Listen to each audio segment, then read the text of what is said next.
Hey guys, I ain't been doing a lot of YouTubing lately, so I thought maybe I'd catch you up on the long talked about and now acted upon redesign of the aviary. For those that are new, this used to be a quail aviary, and all of these wicking beds were up on stands because they were part of an aquaponics system in that greenhouse down there in that next structure.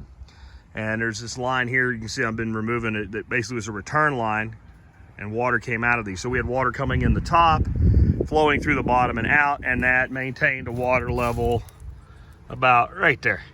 And that way this was a wicking bed. And it was a great system, but as you can see, just there's not a lot of space between the roof and that bed. And even with things like these were jalapenos last season, we easily got these peppers up into the grid. It was hard to work on. And the only reason we ever did it that way was to build a recirculating flow-through wicking bed system, which, as great as it is, this is just not the place for it. If we could have put the sump in that building down in the ground like you'd want to, which we were unable to do without jackhammers and a couple weeks of busting rock, which we weren't willing to do, this would have been great because we could have had, you know, our bed sitting on the ground maybe like that, maybe lifted up 6 inches, and we could have returned. And that would have been awesome. And if you can do that, I highly recommend you consider doing that, because it is amazing what you can do with a system like that. It's very self-governing. It takes care of it. You know, it just does great. However, in this aviary, which is 50 feet long and 12 feet wide, it just takes up too much space. If you look how cramped the conditions here are, and you'll notice, even though there's not a tank on this last one, each section can hold 3 of these tanks, and that's really about it. And where we have the tanks on the front side turned this way, it's really a tight squeeze in between them.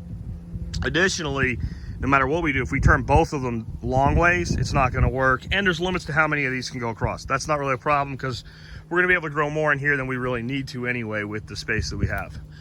In the new section, which took this one out as well, you can see now we can easily do 4 beds across the back. Additionally, that's a 9-foot wall. So we have about 7.5 vertical that we can go even on the front of the bed, because our arc doesn't really start till just about there. So even here at the front of the bed, we got a good 6.5, 7 foot of vertical before we hit rooftop. So for peppers, which are our main plant in here, our main tall plant here, we're great. Tomatoes, we can even do pretty good in here, right? So I'm actually thinking about some Kratky hydroponic buckets in between, grow a tomato or 2 in between each set of beds, depending on how much space there is. The other thing this let me do is I did realize how much we built this area up in here in an attempt to rectify the sump problem downstream.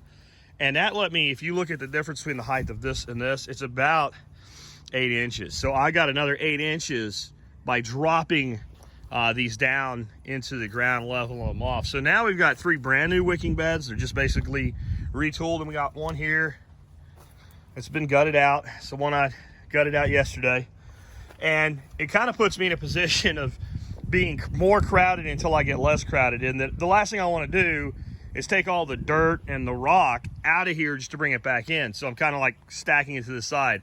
So I'm using these 50-gallon tubs, and this is all the rock that came out. There's a little bit of perlite mixed in, a little bit of dirt, but it's pretty good because what I did is screened it, and then I got 2 50-gallon tubs of dirt. All of that will go back into there and make this a brand new, sparkly, shiny wicking bed. So we'll end up with, just in these first 2 sections, 8 on the back wall. We had 8 on the back wall going into 3 sections. Plus we'll have the 2 there and the 2 here, wicking beds. So that gives us 12 wicking beds in here. You know, 4 of them for shorter crops, and then the ones at the back can do taller crops. Plus we got, well, it ain't filled in yet, but a huge amount of garden space we just put around the pond there. So at this point, production is not an issue. I can produce more than I can eat. There's gonna be a lot of ornamentals and herbs and stuff going mixed in with this. But this is gonna become a habitat space, is what this is gonna be. I used to have quail running around on the ground here, and my wife just won't eat the quails, and we didn't eat that many quail eggs, and we sold the quail eggs, but you know, it was, honestly, with these things, it was a mess because the quail would lay at the exact point where you had the furthest to reach in, you know, when you were stuck between like that and trying to get there without getting down on the ground too much or whatever. So we're gonna do something just for fun in here. What I want to do is this segment here. I don't know how much we're gonna grow in here. We might grow almost nothing in here. Maybe some hydroponic pipes or something to tie into the greenhouse. I don't know yet. We'll see, depending on what I do in the greenhouse, because that's all getting reconfigured as well. But I'm gonna have a pond probably in that segment right there. All the way across, we'll build things up so animals can get in and out of the pond. And we're gonna load this thing up with like leopard frogs and toads and fence lizards and anoles and geckos and stuff like that. And we're gonna put some little finches in here, zebra finches and probably, I think Java sparrows. Those are gonna be our two birds. So I kinda want this area to be more like a sitting place where I can kind of come in here and just enjoy the whole, I've got my pond over there, I've got my gardens over there. I'm gonna have all of that grow space reconfigured. And those of you who have seen this space, when this is growing in the spring and the summer, it's just beautiful in here. And once we have all that vertical space and all this, it's just gonna be more so.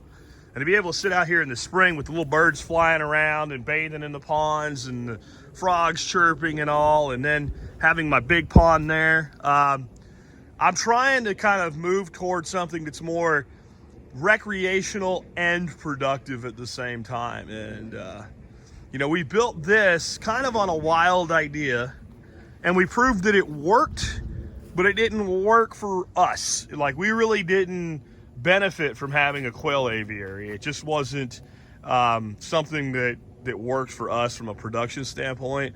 So now we have a space. And we proved that the flow-through wicking beds might be the most productive thing you could ever do when it comes to gardening. But, they're not very convenient when they're lifted this high up. So we're tearing them all down. Now, the good news is I'm pretty big on recycling. Most of this lumber is able to be reused. As you can see, it was all put together with screws and lag bolts. So some of the stuff is too short to just be worth trying to recycle. It's going to hit the burn pile, but definitely like all the 4x4s, etc., are going to get reused. In fact, the 4x4s may end up being the frame for the ground pond, and that's something you'll have to wait to see. It's going to be pretty cool when it's done, but that's what I've been up to this weekend. And I don't know, getting three done and one additional one gutted out, I feel pretty good about it. There's a lot of work to taking those things apart and putting them back together. Anyway, guys, that's all there is for now, and we will catch up with you later.